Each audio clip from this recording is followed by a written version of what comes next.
हिंगलाज माता का मंदिर पाकिस्तान के बलूचिस्तान प्रांत में हिंगोल नदी के तट पर स्थित है। 51 शक्तिपीठों में हिंगलाज का सर्वप्रथम स्थान है। जितना देवी हिंगलाज का महात्म्य है, हिंगलाज शक्तिपीठ की उत्पत्ति की कथा भी उतनी ही अद्भुत है। उत्पत्ति की कथा के अनुसार पौराणिक काल में प्रजापति दक्ष कनखल के राजा थे। दक्ष प्रजापति की सभी पुत्रियां गुणवान थी, लेकिन फिर भी दक्ष के मन में संतोष नहीं था। वे चाहते थे उनके घर में एक ऐसी पुत्री का जन्म हो जो सर्वशक्ति संपन्न हो। इसी बात का विचार करते हुए उन्होंने पुत्री के लिए तप करना शुरू कर दिया। तप करते करते सहस्त्रों वर्ष बीत गए। तब भगवती आद्या ने प्रकट होकर कहा, मैं तुम्हारे तप से प्रसन्न हूँ, तुम किस कारण तप कर रहे हो? दक्ष ने तप करने का कारण बताया तो माँ बोली, मैं स्वयं पुत्री रूप में तुम्हारे यहाँ जन्म धारण करूंगी और मेरा नाम सती होगा। कुछ समय बाद भगवती आद्या ने सती के रूप में दक्ष के यहाँ जन्म लिया। सती दक्ष की सभी पुत्रियों में सबसे अलौकिक थी। सती ने बाल्यावस्था में ही कई ऐसे अलौकिक आश्चर्यचकित कर देने वाले कार्य कर दिखाए थे, जिन्हें देखकर स्वयं दक्ष को भी विस्मयता होती रहती थी। लेकिन जब माता सती विवाह के योग्य हुई तो दक्ष को उनके लिए वर की चिंता होने लगी। उन्होंने ब्रह्मा जी से इस विषय में परामर्श किया। ब्रह्मा जी ने कहा, सती तो आद्या की अवतार है। आद्या आदि शक्ति और शिव आदि पुरुष है, अतः सती के विवाह के लिए शिव ही योग्य वर है। लेकिन दक्ष को शिव कुछ पसंद नहीं थे। उनका कहना था कि वे हमेशा गले में सांप और शेर की खाल पहने घूमते रहते हैं।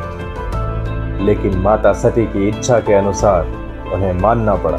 अंत में सती का विवाह भी भोलेनाथ के साथ संपन्न हुआ। एक बार देवलोक में ब्रह्मा ने धर्म निरूपण के लिए एक सभा का आयोजन किया और वहां सभी बड़े बड़े जन शामिल हुए। जब सभा में दक्ष का आगमन हुआ तो सभी देवता उठकर खड़े हो गए, पर भगवान शिव खड़े नहीं हुए और उन्होंने दक्ष को प्रणाम भी नहीं किया। दक्ष ने इस बात का बहुत बुरा माना। केवल यही नहीं, उनके हृदय में भगवान शिव के प्रति ईर्ष्या की आग जल उठी। वे उनसे बदला लेने के लिए समय और अवसर की प्रतीक्षा करने लगे। राजा दक्ष ने एक बार यज्ञ का आयोजन किया और सभी को बुलावा भेजा, लेकिन भगवान शिव को नहीं बुलाया। लेकिन माता सती का यज्ञ में जाना और अपनी बहनों से मिलने का बहुत मन हुआ।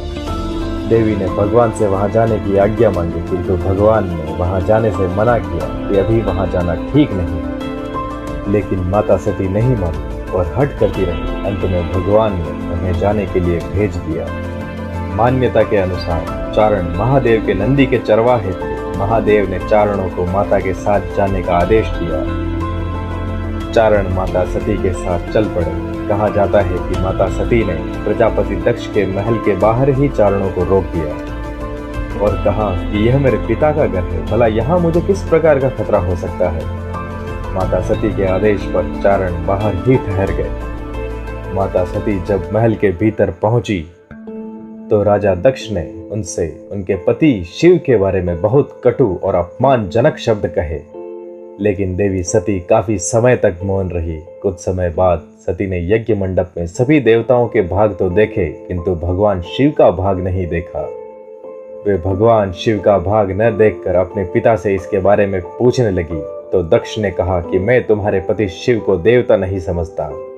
वह तो भूतों का स्वामी है, नग्न रहने वाला और हड्डियों की माला धारण करने वाला है, और वह देवताओं की पंक्ति में बैठने योग्य भी नहीं।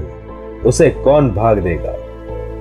इन बातों को सुनकर माता सती की आंखें क्रोध में लाल हो गई और वो कहने लगी कि पिताश्री, वे मेरे ही स्वामी हैं, जो क्षण भर में संपूर्ण सृष्टि को नष्ट करने की शक्ति रखते हैं। वे मेरे स्वामी हैं। नारी के लिए उसका पति ही स्वर्ग होता है। जो नारी अपने पति के लिए अपमानजनक शब्दों को सुनती है, उसका वास स्वर्ग में नहीं नरक में होता है। मैं अब एक क्षण भी जीवित नहीं रहना चाहती। माता सती अपने कथन को समाप्त करती हुई यज्ञ के कुंड में कूद पड़ी और जलती हुई आहुतियों के साथ उनका शरीर भी जलने लगा।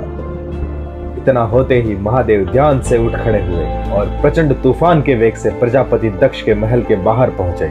अत्यंत क्रोधित स्वर में चारणों से प्रश्न किया कि देवी सती कहाँ है। जब चारण कोई उत्तर न दे सके, उसी क्षण महादेव ने चारणों को शाप दे दिया कि तुम इस लोक में रहने के योग्य नहीं हो। जाओ, तुम्हारा स्थान आज से मृत्यु लोक होगा। इतना कहते ही भयंकर गर्जना के साथ आकाशवाणी हुई कि चारण मेरे आदेश से यहाँ रुके हुए थे, इसमें उनका कोई दोष नहीं। किंतु क्योंकि महादेव के वचन को इस सृष्टि में कोई नहीं बदल सकता था, अतः देवी ने चारणों से कहा कि मैं मृत्यु लोक पर भी तुम्हारे साथ रहूंगी, चारण कुल में अवतार लूंगी और तुम मुझसे कभी दूर नहीं रहोगे और मेरे पुत्रों के रूप में जाने जाओगे। आकाशवाणी के पूरा होते ही महादेव ने वीरभद्र को प्रकट किया। वीरभद्र ने क्रोध में आकर समस्त यज्ञ और हवन को नष्ट कर दिया और राजा दक्ष का मस्तक काट कर अलग कर दिया। जब भगवान शिव ने सती के जले हुए शरीर को देखा, भगवान शिव अपने आप को भूल गए। सती के प्रेम और उनकी भक्ति ने शंकर के मन को व्याकुल कर दिया। वे सती के प्रेम में खो गए और बेसुध हो गए। भगवान शिव ने सती के जले हुए शरीर को उठाया और सभी दिशाओं में भ्रमण करने लगे। भगवान शिव ब्रह्मांड में वैराग्य के साथ विचरण करने लगे। माता सती और भगवान शिव का ये अलौकिक प्रेम देखकर पृथ्वी रुक गई, हवा रुक गई, जल का प्रवाह ठहर गया और देवताओं की सांसें भी रुक गई। यह सब देखकर भगवान विष्णु ने अपने सुदर्शन चक्र से माता सती के शरीर को 51 खंडों में विभक्त कर दिया। जहां जहां माता सती के अंग प्रत्यंग गिरे, वह स्थान शक्ति पीठ बन गए। केश गिरने से महाकाली, नैन गिरने से नैना देवी, कुरुक्षेत्र में गुल्फ गिरने से भद्रकाली, सहारनपुर के पास शिवालिक पर्वत पर शीश गिरने से शाकंभरी आदि शक्ति पीठ बन गए। भगवान विष्णु के सुदर्शन चक्र से माता सती के शव को काटे जाने पर बलूचिस्तान में माता का ब्रह्मरंध्र अर्थात सिर गिरा था। मातेश्वरी की मांग हिंगुलू अर्थात कुमकुम से सुशोभित थी, इसी से वह स्थान हिंगलाज नाम से प्रसिद्ध हो गया। हिंगुलालय शक्ति पीठ में विराजमान माता हिंगलाज अनेकों नामों से विख्यात है। गुफा के बाहर दीवार पर शक्ति का प्रतीक त्रिशूल अंकित है। गुफा में माता का सिंदूर वेष्टित पाषाण पाट लाल वस्त्र से आच्छादित है और पवित्र गुफा अखंड ज्योति से आलोकित है। हिंगलाज शक्ति पीठ को शरण हिंगलाज के नाम से भी जाना जाता है। माता हिंगलाज एक अत्यंत शक्तिशाली देवी है जो अपने सभी भक्तों की मनोकामनाओं को पूर्ण करती है। स्थानीय मुस्लिम भी हिंगलाज माता पर आस्था रखते हैं और मंदिर को सुरक्षा प्रदान करते हैं। उन्होंने मंदिर को नानी का मंदिर कहा और माता को बीबी नानी अर्थात सम्मानित मातृदादी। एक प्राचीन परंपरा का पालन करते हुए स्थानीय मुस्लिम जनजातियां तीर्थ यात्रा समूह में शामिल होती है और तीर्थ यात्रा को नानी के हज के नाम से जानती है।